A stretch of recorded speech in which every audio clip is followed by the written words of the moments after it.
Jennifer pun menulis semua detail yang dia ingat, dan di situ Jennifer masih mengingat dengan jelas namanya, yaitu Hai, wassalamualaikum warahmatullahi wabarakatuh. Terima kasih sudah klik video ini.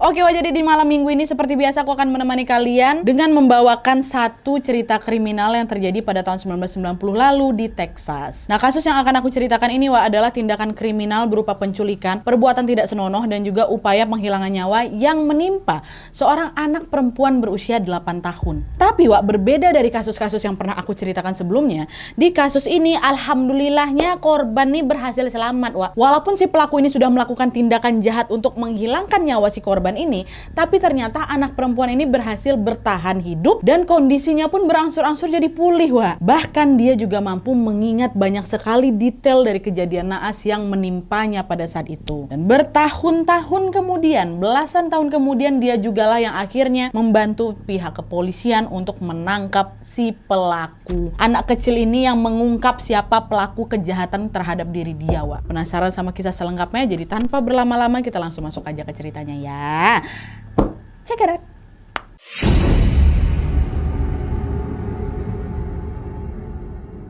Oke, jadi kisah yang akan aku ceritakan malam ini berawal dari seorang anak kecil berusia 8 tahun bernama Jennifer Squad. Tidak banyak memang informasi yang bisa ditemukan tentang latar belakangnya Jennifer ini, tapi yang jelas pada tahun 1990 ini ketika kasus ini terjadi, pada saat itu Jennifer ini sedang tinggal di sebuah apartemen kecil di kota Dickinson, Texas bersama ibu kandungnya yang bernama Elaine Scott. Di salah satu sumber disebutkan bahwa katanya ayahnya Jennifer ini memiliki catatan kriminal yang sangat buruk, sehingga si ayah ini harus keluar masuk penjara gitu loh. Oleh karena itu, ibunya Jennifer menjadi seorang single mother dan hanya tinggal berdua saja dengan Jennifer di apartemen kecil ini. Dan karena sejak kecil mereka ini selalu berdua, akhirnya hubungan Jennifer sama ibunya pun jadi sangat dekat kali. Pokoknya bukan kayak ibu sama anak, udah macam bestie lah mereka. Nah, pada saat itu di tahun 1990 ini Jennifer ini baru saja kelas 2 SD dan sedang menikmati liburan musim panas. Meski asik liburan, Jennifer juga sangat menanti-nantikan momen untuk masuk ke sekolah lagi karena dia akan naik kelas nih, naik ke kelas 3 SD waktu itu. Tapi sayangnya belum sempat dia naik kelas 3, sebuah peristiwa yang sangat menyeramkan pun tiba-tiba terjadi hingga hampir merenggut nyawanya. Dimana waktu itu ceritanya nih ya, sejak kecil si Jennifer ini selalu takut dengan kegelapan sehingga dia nggak berani tidur sendirian di kamarnya. Itulah kenapa setiap malamnya Jennifer ini lebih suka tidur satu kasur di kamar ibunya. Walaupun memang si Jennifer ini punya kamar sendiri, dia tetap tidur sama mamanya. Nah, biasanya Elaine ini ibunya juga akan membiarkan Jennifer untuk tidur bersamanya. Kayak gitu memang kebiasaannya kan, dia tidur suka sama mamanya. Hampir selalu tiap malam pasti sama mamanya. Nah,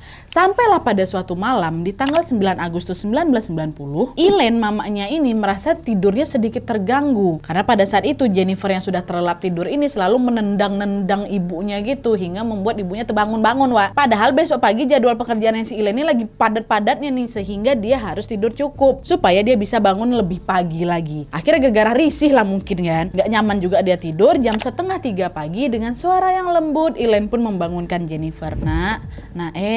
Bangunlah nak, bentar nak. Boleh nggak malam ini kamu tidur sendiri dulu di kamarmu? Besok mama mau kerja. Tapi dari tadi mama tidurnya kebangun terus. Sekarang kaki kamu nendang-nendang badan mama, nak. Terbangun-bangun mama nih. Jennifer yang masih dalam keadaan ngantuk itu pun jawab, aku takut Emma tidur sendirian. Tapi udahlah, karena aku sayang kali sama mama, malam ini aku bakal pindah ke kamarku. Besok kita tidur sama-sama lagi ya mama ya. Kata siapa? Kata Jennifer. Iya sayang, maaf ya nak ya. Boleh kok, besok kita tidur sama-sama lagi. Dah tuh, akhirnya Jennifer pun pergilah ke kamarnya dengan membawa sebuah buku dan beberapa koin. Nah, karena dia memang tidak suka kegelapan, dia pun menyalakan lampu di kamar dia. Dan karena dia takut sendirian, alhasil dia pun jadi susah tidur waktu udah masuk kamar itu. Sambil menunggu kantuk tiba, Jennifer menghabiskan waktunya dengan menghitung koin dan juga membaca buku. Gak lama kemudian rasa kantuk itu pun datang kembali hingga membuat Jennifer tanpa sadar udah ketiduran lu. Nah, singkat cerita, pagi pun tiba. Matahari telah terbit dan Elaine, mamanya si Jennifer tadi pun juga sudah bangun. Nah, sesaat setelah bangun tidur ini, Elaine langsunglah bergegas ke kamar anaknya si Jennifer untuk memeriksa keadaan anaknya. Tapi ketika dia sampai di kamarnya Jennifer, betapa terkejutnya Elaine ketika dia mendapati bahwa ternyata Jennifer sudah tidak ada di sana. Tidak ada dalam kamarnya. Paniklah si Elaine ini kan teriak, Jennifer, kau di mana nak?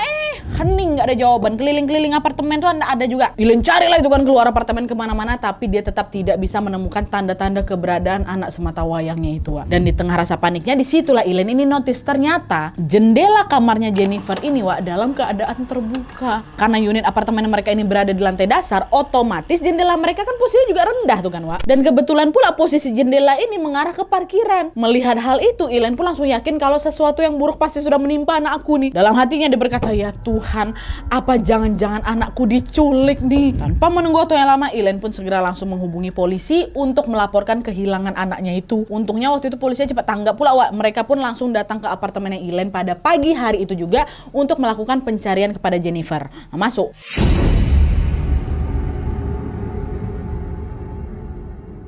Hilangnya Jennifer Squad pada pagi hari itu, Wak, seketika langsung membuat semua orang gempar. Kenapa? Karena mereka semua ini yakin kalau Jennifer ini bukan kabur dari rumah. Kalau misalnya ada anak remaja yang tiba-tiba menghilang nih, Wak, biasanya si anak ini akan dicurigai kalau memang mereka sengaja kabur. Tapi kan waktu kejadiannya Jennifer masih anak-anak kan, masih 8 tahun, belum remaja dia lagi. Dan menghilangnya juga ketika pagi-pagi buta. Gak mungkin kalau dia kabur keluar rumah sendirian. Apalagi juga Jennifer ini takut kali sama kegelapan, ya kan? Dan hal itulah yang membuat orang-orang merasa bahwa dugaan yang paling mungkin terjadi adalah Jennifer telah diculik. Karena tadi di awal aku udah bilang kalau korbannya di sini alhamdulillahnya selamat, Wak. Sekarang aku mau cerita ini kronologi kejadian dari kesaksian sang korban sendiri, yaitu Jennifer. Apa yang sebenarnya dialami Jennifer di pagi buta itu, ya. Nah, jadi, Wak, ternyata dugaan tentang Jennifer sudah diculik itu memang nggak salah, Wak. Dari keterangan Jennifer sendiri, Jennifer mengaku pada pagi hari itu, ini kita masuk kronologi kejadian ya. Pada pagi hari itu, ketika Jennifer masih terlelap, masih tertidur, dia tiba-tiba terbangun, Wak. Gegara dia merasa seperti ada yang memindahkan tubuhnya. Awalnya Jennifer mikir dia cuma mimpi buruk aja, tapi ketika dia membuka kedua matanya, dia langsung sadarlah di situ kalau pada saat itu dia sudah tidak lagi berada di dalam kamarnya, Wak. Secara mengejutkan, Jennifer menyadari bahwa dia sedang berada di dalam gendongan seorang laki-laki asing yang sedang berlari-lari terburu-buru. Lagi digendong nih si Jennifer kan, tong. Siapa nih? Siapa laki-laki nih? Itu dalam hatinya si Jennifer. Dan pada saat itu si Jennifer ini refleks pengen langsung teriak, Wak. Tapi belum sempat dia teriak lagi, laki-laki itu udah langsung ngebekap mulutnya si Jennifer. Dengan suara lirih tapi tegas, si laki-laki ini bilang, "Shh, diam, tenang, jangan takut. Aku ini polisi, aku mau mengamankan kamu," kata dia. "Hah, polisi? Ngapa pula polisi, Bu? Aku, mama aku mana nih?" Dan dengan cepat, Wak, laki-laki itu pun langsung membawa Jennifer masuk ke dalam mobilnya. Dan setelah itu dia langsung berkendara dengan kecepatan tinggi. Ngebut dia langsung kabur. Di momen itu, Wak, perasaan Jennifer udah nggak enak tuh. Sebagai anak usia 8 tahun, dia selalu diajarkan bahwa polisi adalah orang yang sangat baik, yang akan membantu orang-orang kesusahan. Tapi entah kenapa jauh di dalam hati dia yakin kalau pasti ada yang nggak beres sama laki-laki yang ngaku polisi nih. Sampai akhirnya kan, Wak, ketika mobil yang mereka kendarai melintas di depan rumah kakek neneknya Jennifer, yang memang kebetulan masih satu kompleks sama apartemen si mamanya si Jennifer ini. Di situ Jennifer bilang lah sama si laki-laki itu, itu rumah kakek nenekku, Pak, udah tolong turunin saya di sini aja." Mendengar ucapan Jennifer, laki-laki tadi pun menjawab, "Tidak, kakek nenek kamu sedang tidak ada di rumah," katanya. Nah, jawaban tersebut, Wak, langsung membuat Jennifer tahu kalau si laki-laki ini sedang berbohong.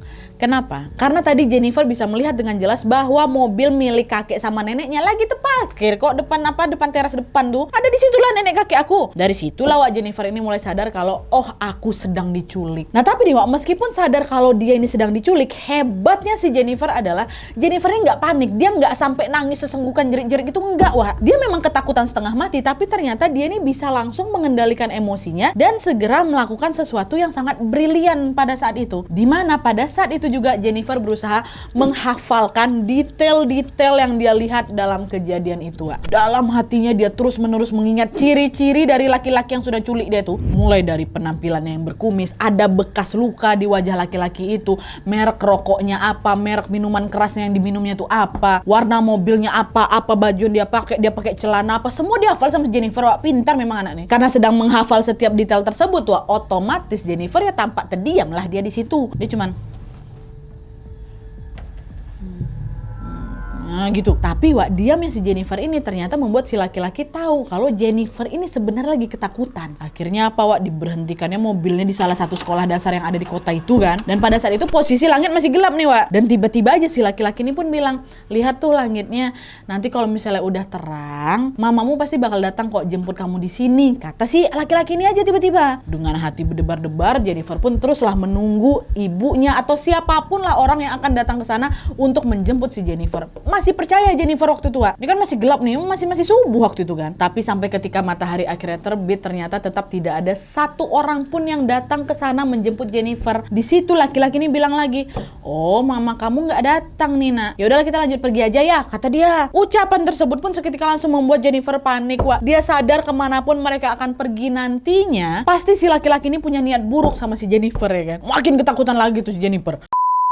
Apa yang dikhawatirkan oleh Jennifer akhirnya betul-betulan terjadi Wak. Dimana pada saat itu si laki-laki mengendarai mobilnya begitu jauh hingga keluar dari batas kota Jennifer. Dan di saat itu Wak, sebagai seorang anak yang penuh rasa penasaran, Jennifer pun nanya lah, kita ini mau kemana nih om? Udahlah nanti juga aku tahu. Tapi apa betul om nih polisi nih? Iya betul om polisi. Kalau memang polisi manalah pistol om? Mana seragam om? Mana lencanamu? Pistol sama seragam sama lencana om lagi ada di kursi belakang. Tengoklah belakang tuh kalau nggak percaya. Kau bisa periksa sendiri, tengok tuh ada di belakang katanya. Mendengar jawaban itu Wak, Jennifer akhirnya memberanikan diri nih untuk betulan memeriksa kursi mobil bagian belakang itu. Nah tanpa dia sadari Wak, ternyata di saat yang bersamaan si laki-laki itu juga sudah langsung menghentikan laju mobilnya. Jennifer nengok ke belakang, ngecek, langsung berhenti mobil tuh. Dan ketika Jennifer sedang balik badan untuk memeriksa kursi belakang Wak, tepat pada saat itulah si laki-laki ini melakukan aksi bejatnya. Nggak usah lah aku jelasin diapainnya Jennifer nih Wak ya. Pokoknya di sini Jennifer mengalami perbuatan tidak senonoh dari si laki-laki dajjal nih. Intinya nih entah apa yang terjadi selanjutnya, yang jelas saking parahnya perbuatan tidak senonoh itu, Jennifer seketika tidak sadarkan diri langsung Wak. Pingsan dia. Ya Allah. Aduh. Dan ketika Jennifer terbangun, dia sudah tidak ada di dalam mobil lagi Wak. Pada saat itu Jennifer menyadari bahwa si laki-laki ini ternyata sedang menyeret tubuhnya di tengah sebuah lahan kosong yang dipenuhi oleh rumput-rumput tinggi. Laki-laki itu menyeret tubuhnya Jennifer dengan cara menarik pergelangan kakinya. Dan pada saat itu Jennifer nih, masih dalam keadaan tidak berbusana Wak, sehingga Jennifer dapat merasakan rumput-rumput menggores langsung ke kulit belakangnya. Dan selain rumput-rumput yang menggores kulitnya ini, Jennifer juga merasakan sakit yang teramat sangat di bagian lehernya. Ya ingat, di bagian lehernya terasa sakit kali. Dan di saat yang bersamaan juga Wak, entah kenapa Jennifer juga tidak bisa bersuara sama sekali. Awalnya Jennifer nggak tahu Wak, kenapa lehernya bisa sesakit itu. Sampailah akhirnya dia sadar kalau ternyata Wak, ada luka gores yang sangat besar menganga sepanjang lehernya Wak. Kalian tahu berasal dari mana? Aduh, inilah salah satu part yang bikin aku merinding nih.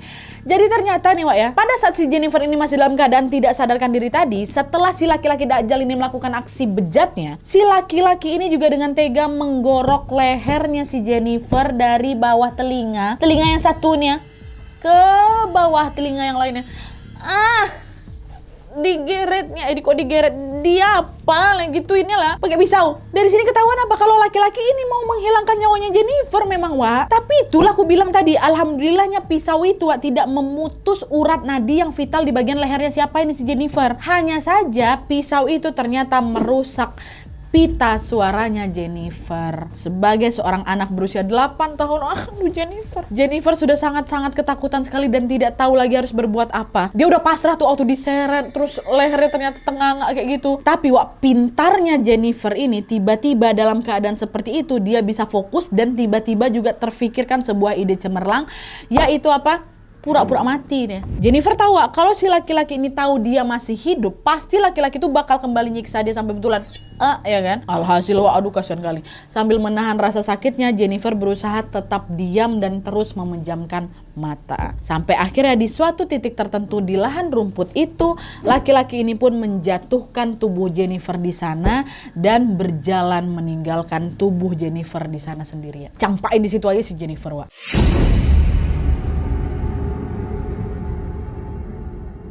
Nah setelah Jennifer merasa si laki-laki ini sudah pergi cukup jauh, Wak, Jennifer pun akhirnya berani membuka kedua matanya. Pada saat itu Jennifer tidak bisa bangun dan tidak bisa berteriak sama sekali. Luka yang sangat parah di lehernya juga membuat Jennifer ini berkali-kali pingsan, Wak. Tapi nih, Wak, ya, lokasi di mana Jennifer ditinggalkan itu ternyata tepat pula berada di atas sarang semut api, Wak. Semut api yang kalau digigit rasanya nauzubillah sakit kali itu kan. Alhasil apa? Setiap kali Jennifer pingsan, dia akan tiba-tiba tersadar kembali karena gigitan ratusan semut api yang ngerumunin tubuh di bawah tuh. Dia pingsan ya kan?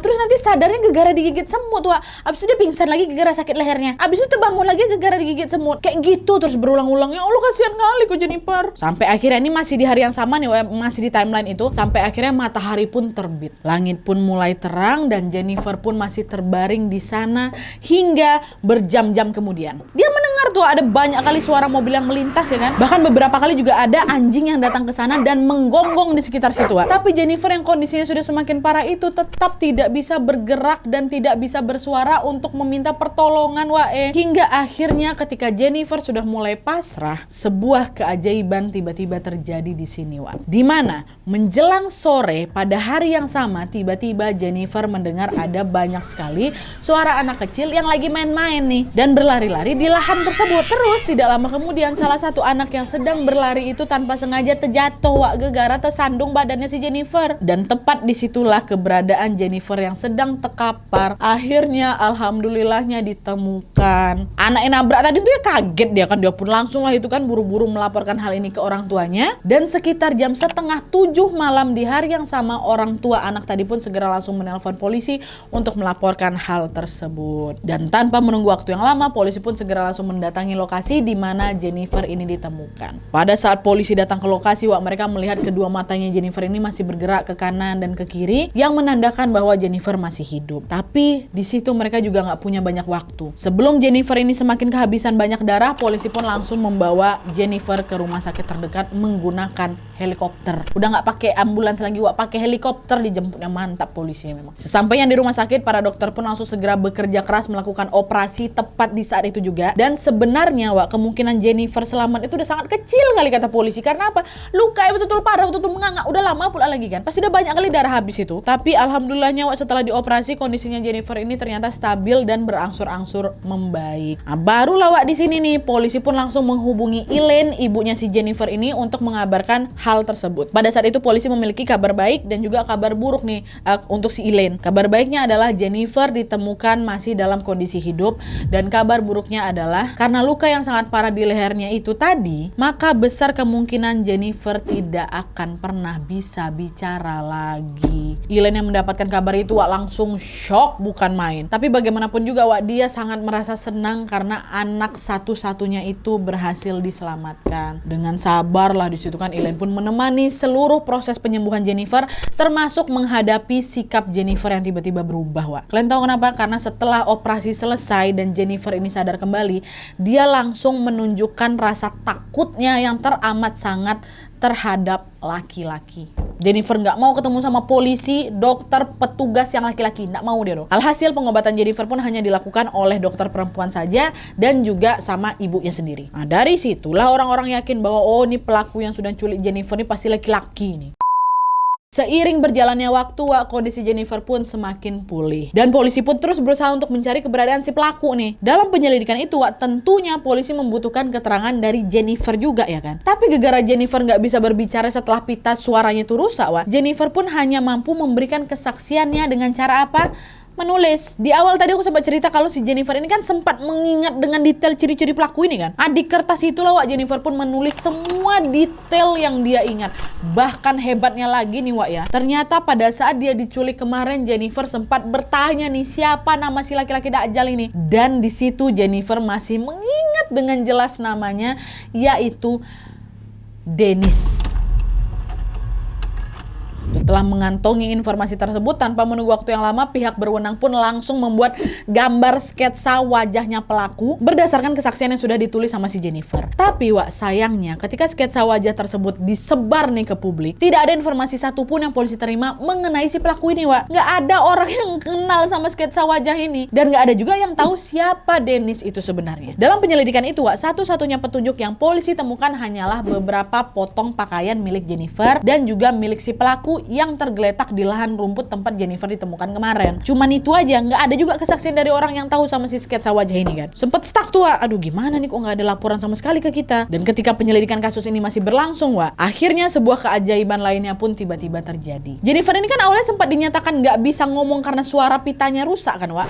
Suara pitanya rusak, pita suaranya rusak kan, Wak. Nah, pada saat dia masih di rumah sakit ini, Wak, secara mengejutkan Jennifer tiba-tiba bisa menghasilkan sedikit suara. Dan ketika dokter memeriksanya, dokter dibuat takjub karena pita suaranya Jennifer ini perlahan-lahan mulai pulih, Wak. Dokter pun langsung memberikannya perawatan yang lebih intensif lagi hingga ketika Jennifer boleh pulang dari rumah sakit, akhirnya suaranya Jennifer balik lagi, Wak. Pulih kembali. Takbir. Allahu Akbar. Tapi sayangnya, Wak, kabar baik tentang kondisi Jennifer yang semakin sehat dan pulih itu berbanding terbalik dengan kabar penyelidikan kasusnya, Wak. Dimana pada saat itu polisi lagi-lagi menemui kebuntuan. Mereka sudah menambah jumlah personel untuk membantu investigasi, tapi entah kenapa pelaku ini masih belum juga bisa ditemukan. Kasus penculikannya Jennifer ini, Wak, mulai menjadi cold case lah di sana. Sampai akhirnya 18 tahun kemudian sebuah petunjuk yang sangat besar pun muncul membawa titik terang.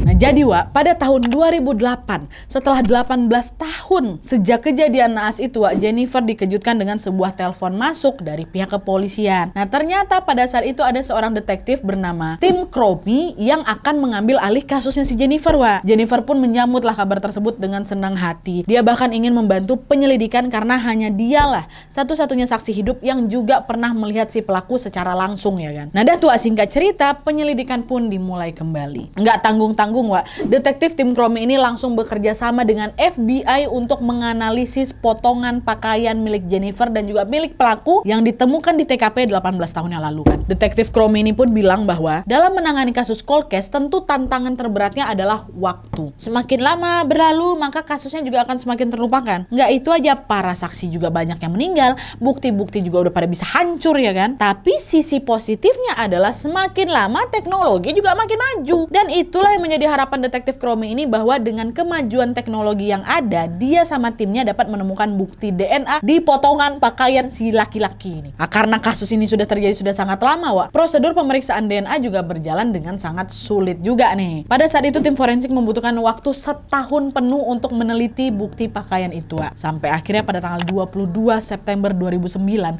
sekitar jam setengah 3 pagi, detektif Cromie terbangun dari tidurnya setelah dikejutkan oleh telepon masuk dari tim forensik. Nah, apa nih yang bikin tim forensik nelpon detektif sepagi itu, ya kan? Nah, itulah, Wak, dengan perasaan yang sangat lega mereka berkata, "Detektif Cromie, kami berhasil mendapatkan petunjuk.